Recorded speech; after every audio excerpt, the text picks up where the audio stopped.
میرے والد صاحب افیم بیچتے ہیں، افیوم کہتے ہیں، افیم بھی کہتے ہیں، افیم بیچتے ہیں،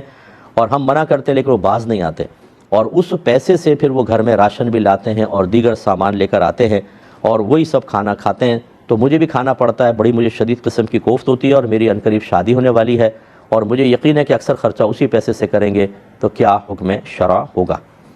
دیکھیں، پہلے یہ دیکھیں کہ افیم کیوں بیچ رہے ہیں والد صاحب۔ ہو سکتا ہے کہ حکیموں کو پرووائڈ کر رہے ہوں کہ بعض چیزوں کی تیاری میں افیم کا دخل ہوتا ہے۔ افیم صرف نشے کے لیے استعمال ہو یہ ضروری نہیں ہے، بعض اوقات میڈیکل کی لائن کے اندر بھی اس کا کچھ استعمال ہوتا ہے، اگر ایسا ہے تو ٹھیک، لیکن اگر ایسا ہے کہ وہ نشے کے لیے لڑکوں کو دیتے ہیں، دیگر چیزوں کو اس سے پیسے لیتے ہیں، تو پھر یقیناً یہ غلط ہے، اور یہ جو آمدنی ہے حرام آمدنی ہے۔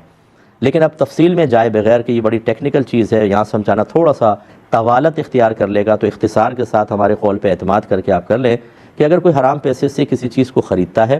اور گھر میں لے کر آتا ہے، اور جو مجبور لوگ ہیں گھر کے کہ اس کے علاوہ اور کوئی سورسز ان کے پاس نہیں ہیں، تو اس کا لانا یہ گناہ ضرور ہے، لیکن ان کا کھانا شرعاً جائز ہوگا جب تک کہ وہ خود کفیل نہیں ہو جاتے۔ جیسے بیوی ہے بیچاری، وہ پردے دار ہے، کہیں جاب نہیں کر سکتی اور کوئی ذریعہ آمدنی نہیں ہے، میکے سے اس کو پیسہ نہیں ملتا، شوہر حرام کما کے لاتا ہے، ایسے چھوٹے چھوٹے بچے ہیں، تو ہم یہ نہیں کہیں گے کہ یہ بیوی اور بچے حرام کھا رہے ہیں۔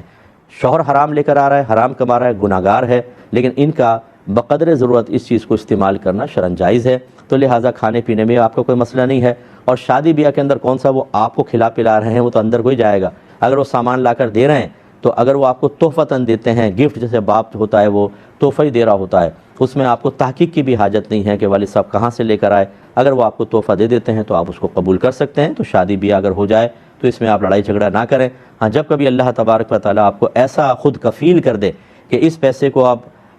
یوز نہ کریں، تب بھی آپ کا گزارا ہو جائے، پھر بالکل لیا بائیکاٹ کریں، لیکن ابھی بہرحال آپ اس سے استفادہ کر سکتے ہیں۔